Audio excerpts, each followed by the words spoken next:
Marcus Aurelius was an emperor of Rome who reigned for a long time, from 161 to 180 AD, until the end of his life. He was famous for being the last leader of a group called the Five Good Emperors, because he was calm and peaceful. He once said something important: "It is not brave to be angry. Being kind and polite is more human and therefore braver. The calmer someone is, the stronger they become." He preferred peace to fighting. During his rule, he wrote a book called Meditations, where he thought about how to control our emotions. He followed Stoic philosophy, which teaches you to use reason, know yourself, and accept how things happen naturally. He believed that by understanding the power of the mind and choosing how to react to things, we could have more control over our emotions and find peace within ourselves. Marcus Aurelius's philosophy included discipline, justice, equality, and emotional control. These ideas helped him face many challenges in his life, such as wars and an illness that affected his empire. In this video, we'll show you how you can control your emotions by following the teachings of the philosopher Marcus Aurelius. Remember that life is fleeting. In the last line from Marco Aurelio that we shared, he says something like, "Think of the life you've lived so far as if it were already over, and as someone who has already left, see what's left as an extra gift. Love what you have and use it well, as if it were what really matters." An important idea that the Stoics teach us is that life is temporary. What we've just quoted is a version of this in the words of Marcus Aurelius. Live each day as if it were your last. But he gives it an even more interesting twist. Because while living each day as if it were your last can make us not care about the future, this phrase actually encourages us to think about it even more. Instead of live as if you were going to die tomorrow, it's more like live as if you had already died yesterday. Think about what you would do with your life if it ended now. Would you feel satisfied? Would you be the person you want to be? Probably not. It's hard to be completely satisfied. But thinking about life in this way makes us reflect on what really matters, what is worth concentrating on and what is just a waste of time. If you had left yesterday, would you still think that the things you did last week were as important as they seemed at the time? Perhaps you were preoccupied with work or schoolwork, had a fight with a family member, or even decided to lie in bed because of a broken heart. Imagine yourself looking back on the last few days of your life. Would you remember those moments of stress and worry with the same intensity that you felt at the time? Probably not. If you knew it was your last week of life, it's unlikely that you would devote your time to issues that, in retrospect, seem insignificant. Instead, you would focus on becoming the person you really want to be, nurturing meaningful relationships, and living with authenticity and purpose. Aurelius always reminds us that life is short and can end suddenly. So when we remember this, we should only focus on what really matters to us. We shouldn't waste time and energy on temporary problems, such as deadlines, arguments, or sadness. At least we shouldn't let these things get in the way of our happiness and progress in life. So whenever you feel bad about something, ask yourself, does it really matter in the grand scheme of things? By keeping this perspective, you can release the weight of trivial worries and direct your attention to what really brings meaning and satisfaction to your life. Imagine a situation in which you're under pressure due to a tight deadline that seems almost impossible to meet. Stop for a moment and ask yourself the following question. In a week's time, or even a year's time, will this still be a big problem? If the answer is no, then relax. But maybe you answered yes. If missing that deadline means losing your job or failing a course, then it's time to consider your options. Think about the real likelihood of this happening. If there is a real chance of failure, think about strategies to deal with it. You may be able to negotiate a more flexible deadline with your superior or seek help from colleagues. If the task still seems impossible, don't panic. Face the worst-case scenario. What if you fail? Is it the end of the world? Probably not. There are always other alternatives. You can try again, look for other opportunities, or even re-evaluate your goals. Taking a step back and assessing the situation can be surprisingly liberating.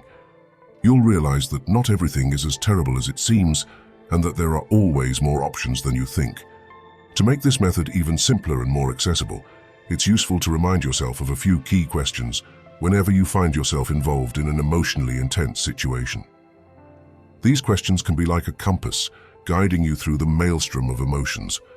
What effect will this have in the long term? Stopping and thinking about how what is happening now can affect your future can make you see things differently. Sometimes we realize that what seems very important now may only be a small part of the whole story of life.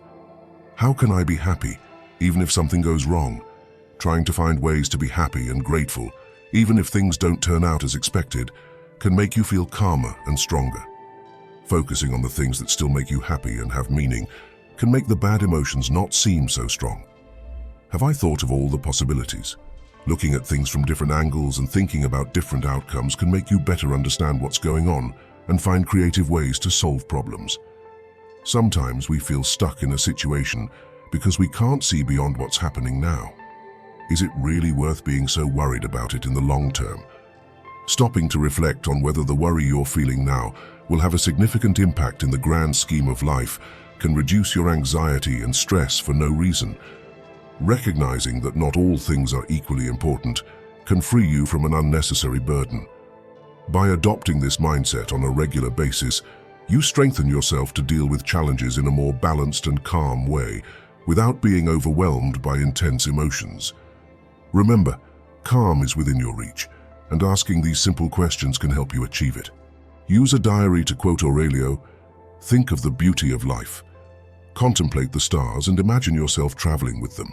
Reflect on how the elements transform into each other, as these thoughts help clear the mind of everyday worries." But of course, challenging your thoughts in the moment can be quite difficult. One of the things Marcus Aurelius used to do that can help you practice this was to write in a diary. Not to record what happened on a daily basis, but to examine his emotions and thoughts. By writing, you force yourself to think about it, to reflect on it. This is a practice that is now often recommended by therapists and highlighted in psychology magazines. Writing in a diary, especially about emotions and feelings, is proven to be very beneficial for your mental health. Starting a new habit can be a challenge, but it's worth the effort. One way to do this is to set aside time every day to write in a journal, ideally for around 10 to 20 minutes before you go to bed. Don't worry if you miss a day or can't write every day of the week. The important thing is to do it as often as possible, even if it's not as often as you'd like. To get used to expressing your feelings in writing, you can start by answering a few simple questions. For example, what emotions did I feel today? What caused them? How did I react to them? What thoughts accompanied these emotions? Do I still agree with these thoughts? Can I change them into something more positive? These questions don't require long answers, but they can help you reflect on your feelings and thoughts more consciously. If you have the time and energy, you can dig deeper into your answers. The important thing is to take the time to look after yourself and cultivate a practice that promotes emotional well-being. Imagine a situation in which someone is overwhelmed by an intense emotion, such as frustration or anger, and ends up acting impulsively, perhaps taking these feelings out on their partner through words or actions that they later realize are not fair. The thoughts that arise after this episode can be turbulent and distorted, leading to reflections such as, "He deserved it," or even extremes such as, "We should break up now," or even self-deprecation such as, "I'm a horrible person." When you take the time before bed to write in a diary and reflect on your day, you have the chance to calmly analyze what triggered these emotional outbursts. Writing down what caused the outburst, identifying the reasons for the anger, and tracking the thoughts that arose allows for a more detailed investigation of the situation.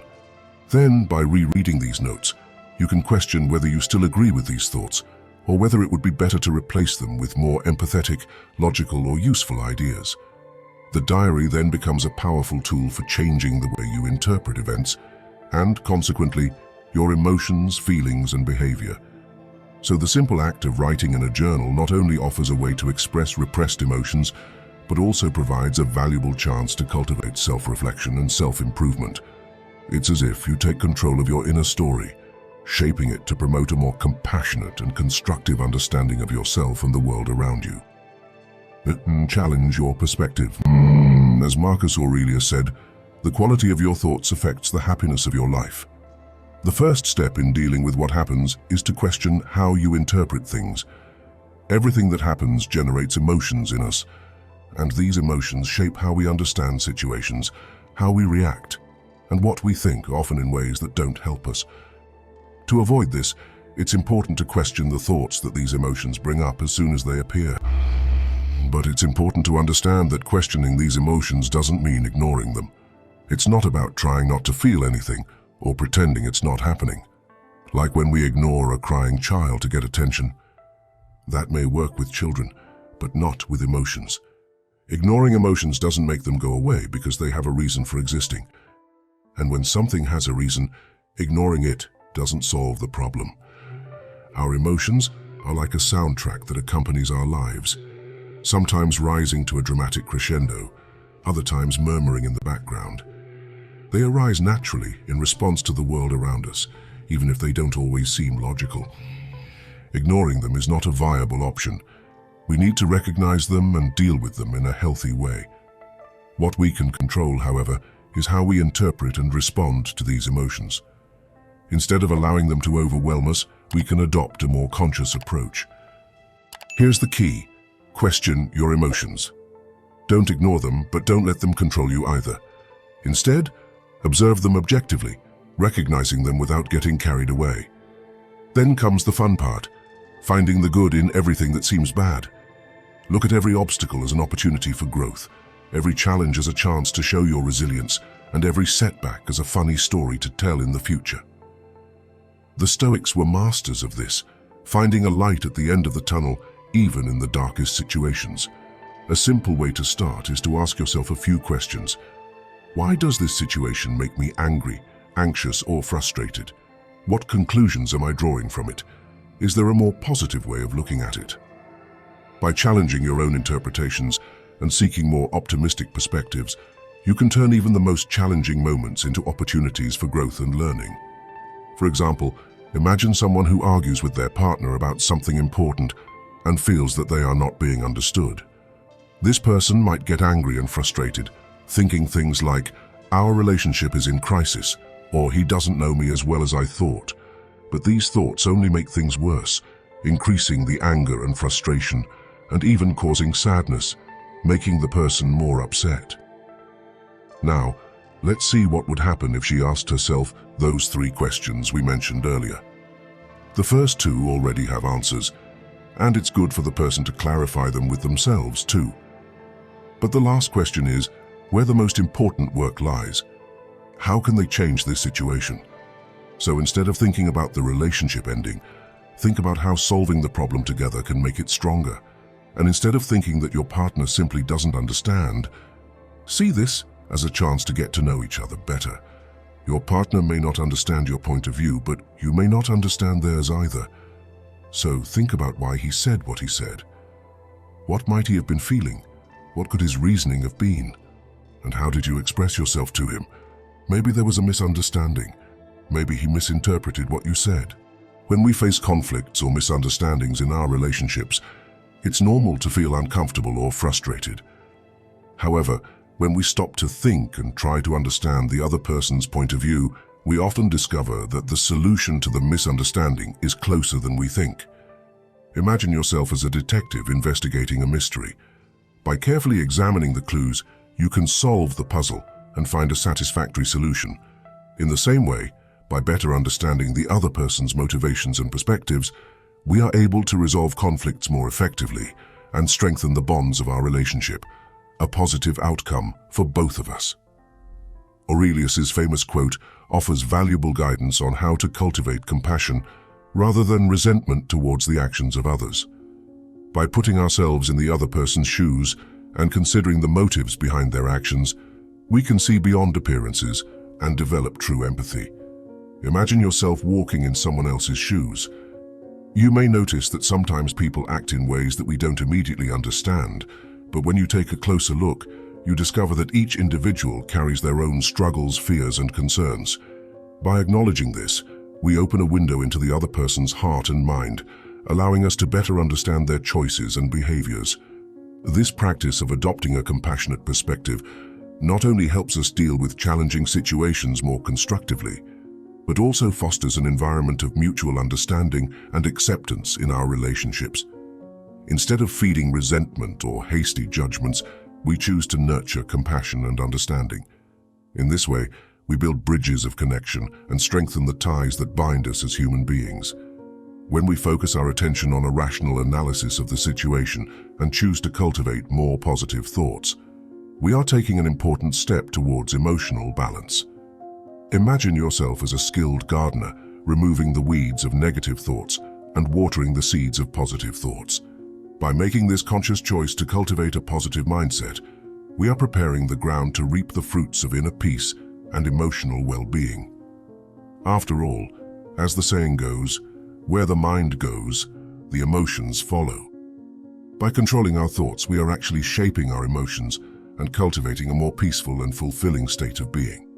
Accept your destiny. Marcus Aurelius teaches us that we are made up of three parts: body, breath, and mind. Of the three, only the mind is truly ours. He shows us that fate often shapes the situations we find ourselves in without us being able to make any choices about it. Accepting our destiny means recognizing that we cannot fully control how life unfolds, no matter how hard we try. That's why it's important not to pin our happiness or success on following a specific path in life. Those who do this can end up unhappy when life doesn't meet their expectations and can feel guilty about it. Instead, we must be honest about what we can and cannot control. Events such as bad traffic, bad weather, or the loss of loved ones can profoundly impact our lives, but they are not under our control. In these situations, we can only accept. However, there are things we can control: our actions, reactions, thoughts, and even our emotions. Aurelius is not suggesting that we should be passive and let life take us. We can have goals, work towards them, explore new experiences, and so on. But it's crucial to understand that things won't always turn out as we planned, and we need to accept this before we dedicate ourselves to achieving our goals. Accepting our destiny may seem like an arduous task, but Marcus Aurelius's wise words offer us a valuable perspective. He encourages us to rethink our approach to the situations we face, changing not only our actions, but also our deepest desires. Rather than asking for different circumstances, Aurelius encourages us to seek internal change. He challenges us to reformulate our prayers, replacing desire with control over our own emotions. For example, instead of wishing for an external solution to a problem, we can look for a way to change our feelings about the situation. This change of perspective not only helps us to find inner peace, but also enables us to deal with life's adversities in a more balanced way. When we learn to control our desires and accept what we cannot change, we discover a renewed source of inner strength and resilience. Accepting our fate does not mean passive resignation, but rather an invitation to direct our efforts where we can really make a difference, in ourselves. By changing our desires and expectations, we discover an inner freedom that allows us to face life's ups and downs with serenity and determination. So when you find yourself in an emotionally charged situation, ask yourself, what can I control? Whatever is under your control is something you can act on. Whatever is out of your control, it's important to accept and think about how to deal with it. For example, if you lose your job, instead of blaming the world, train your mind to face the situation positively. You can't change the fact that you've been made redundant, but you can look for positive aspects. Is there a job you've always wanted to do? Can you look for something with better hours, or learn something new in a new job, or maybe enjoy some free time before you start looking for another job? Losing your job can be like a heavy rainstorm that takes you by surprise. But within this difficult time, there is a chance to grow and renew yourself. Imagine yourself as a gardener who, in the face of a storm, realizes the importance of collecting the seeds and planting them again in fertile soil, seeing the rain not as a problem, but as something that helps the plants to grow. In the same way, when we lose our job, we can choose to keep a strong mindset, looking for opportunities to learn and grow, even in the midst of challenges. Accepting what has happened and finding something positive in the situation shows that we have control over our emotions and that we are capable of adapting.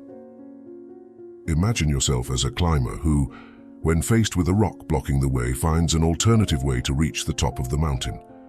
Just like the skilled climber, when we face adversity with a positive attitude, we can find creative solutions and have the strength to overcome the challenges that arise on our journey. The way we decide to face situations can greatly affect how we feel and our emotional well-being. Imagine yourself as an artisan who, when given a piece of clay, sculpts it with talent and skill, transforming something simple into a work of art full of beauty and meaning. In the same way, when we choose to see challenges as chances to grow and learn, we are shaping our own story and creating a happier and more fulfilling life.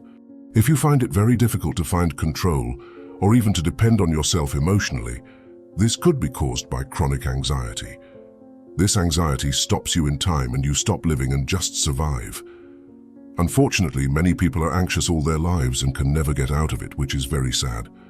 The Stoics and many psychologists knew this very well and therefore knew how to get rid of this damn disease. To get rid of chronic anxiety, click on the link in the first comment and watch a video right now showing you how to do it. It's in the first comment. Live in the present. Marcus Aurelius shows us how important it is to live each moment completely, understanding that the past cannot be changed and the future is unpredictable. He reminds us that we can only control what we do, think, and how we react in the present, while the rest is beyond our reach. Accepting this reality frees us from the burden of worrying about what has already happened or what is yet to come. When we surrender to the present moment, we have the chance to experience life to the full. For example, instead of regretting what we did in the past, we can learn from those experiences and use that learning to improve the present. Similarly, instead of worrying too much about the future and its uncertainties, we can focus our energy on making conscious choices in the now, thus building a more solid future. Aurelius encourages us not to stand still in the face of life, but to fully engage with it, taking every moment as a chance to grow and learn. He reminds us that life is a sequence of special and valuable moments, and it is our responsibility to live them to the best of our ability.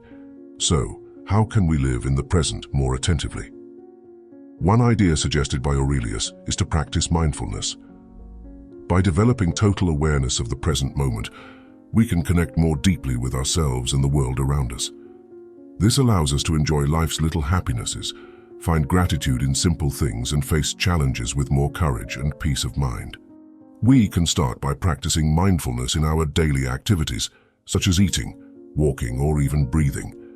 By concentrating fully on every movement, every sensation, we can experience a sense of peace and fulfillment that often goes unnoticed in our hectic lives. We can also set aside time each day to meditate, allowing ourselves to simply be present in the moment without judgment or distraction. By cultivating this attitude of mindfulness, we can transform not only our way of living, but also our perspective on life itself. Instead of worrying about the future or regretting the past, we can find joy and contentment in the here and now, where the true essence of life resides. So every time you find yourself thinking about the past or the future, focus on the present moment. Notice how you breathe, feel the air going in and out of your lungs, or just observe the details around you. By doing this, you'll discover a new sense of peace and happiness that only exists in the present moment. Have you ever stopped to think about this before? Share here whether you've ever felt that you never really lived in the present moment or not. Practice negative visualization. Aurelio advises us, in the morning say to yourself, "Today I will have to deal with a curious idler, with an ungrateful man, an evildoer, a cunning, false, or envious man, an unsociable and uncharitable man." This means that we must be prepared to deal with different types of people and situations that may arise during the day. Sometimes we think of the worst things that can happen, like failing a test or not being able to make friends at school. This can make us anxious and scared. But if we think about these difficult situations in advance, we can better prepare ourselves to face them. The Stoics teach us a powerful technique called negative visualization. This involves imagining the worst possible situations and thinking strategically about how to face them. For example, if we're worried about a test, we can imagine ourselves in the classroom without knowing the answers. Then we can think of solutions such as studying harder or asking the teacher for help. This practice doesn't make us pessimistic, but rather prepared. By anticipating the worst-case scenario, we become familiar with the idea of failure and develop action plans to deal with it. This significantly reduces our fear and anxiety about the unknown. When we commit to negative visualization, we transform paralyzing fear into power and control. We are ready to face any challenge that life throws at us because we have considered all the possibilities and are prepared to act with courage and determination. Think of the difference between giving a speech for which you have prepared and one for which you have not. In the first scenario, even if you feel a little nervous, it's easier to deal with your emotions. You can distract yourself by mentally going over the speech or strategies you have planned. When your mind starts creating what-if scenarios, you can counter them with previously thought-out solutions. And if your body starts to shake, you can focus on mentally reviewing your speech again. It's as if the preparation acts as a remedy for the intense emotions. They're still there, of course, but they don't have the power to overwhelm you. By being well prepared, you gain a sense of control over the situation, which lessens the intensity of your emotions and allows you to deal with them more effectively. It's like having a shield against anxiety and nervousness, which makes everything more manageable and less intimidating. Practicing negative visualization can be like preparing for an adventure. Imagine yourself as an explorer studying the map before a challenging journey. Just as he foresees the obstacles, by thinking about the difficulties of the day, you prepare yourself mentally. This isn't being negative, it's strengthening yourself to deal with whatever comes your way. Marco Aurelio made a habit of doing this every day. He would take a moment to imagine what his day would be like and how he would cope with any difficulties that arose. It was like training for his mind, a mental preparation that helped him stay calm and find solutions to problems that might arise. By anticipating challenges, he became better able to deal with them, maintaining confidence and reducing the impact of negative emotions. Imagine you're preparing for an important game. You don't go out onto the pitch without a plan, right? You train, study your opponent, and plan strategies. In the same way, anticipating the challenges of your day is like doing this mental planning. This doesn't mean that you're expecting the worst, but rather that you're preparing yourself to deal with whatever comes your way. This practice not only strengthens your mind, but also increases your capacity for adaptation and resilience. When you start using negative visualization in your daily life, you are preparing yourself to face challenges with more courage and confidence. It's as if you were assembling a toolbox in your mind, full of strategies and resources for solving problems.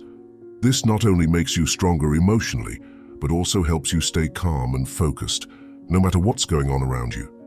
So negative visualization becomes a great friend on your journey to a more balanced and happier life. Language control. Marcus Aurelius teaches us about the important role that language plays in our emotions and interactions with the world.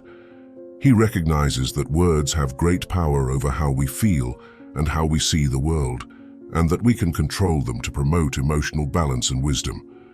When we pay attention to our language, we can avoid impulsive and harmful reactions in moments of conflict or stress. For example, instead of letting anger take over and saying hurtful things during an argument, we can choose to respond in a calm and respectful way, seeking to resolve the conflict in a positive way. Aurelius reminds us that our words not only reflect our emotions, but also influence the emotions of others. Therefore, by choosing our words carefully, we can promote understanding, empathy, and harmony in our relationships with others. In addition, Aurelius encourages us to use language in a positive way to shape our own view of the world. Instead of focusing only on the difficulties, we can choose language that highlights the opportunities for growth and learning in each situation. By adopting a more optimistic approach in our communication, we can turn even the most difficult challenges into opportunities for evolution. Instead of getting carried away by negative and pessimistic thoughts, we can use words that inspire hope, resilience, and determination. In this way, we not only strengthen our own mindset, but also positively influence those around us. So by practicing language control, we are exercising powerful control over our emotions and interactions with the world. By choosing our words wisely, we can promote inner peace, mutual understanding, and personal growth, contributing to a fuller and more meaningful life. The language we use not only reflects our view of the world, but also shapes it. Therefore, by cultivating positive and constructive language, we are creating an environment conducive to personal flourishing and the development of healthy and enriching relationships. If you enjoyed this video, Check out for more videos to help you find success and happiness using beautiful philosophical wisdom. Don't forget to subscribe. Thank you very much for watching.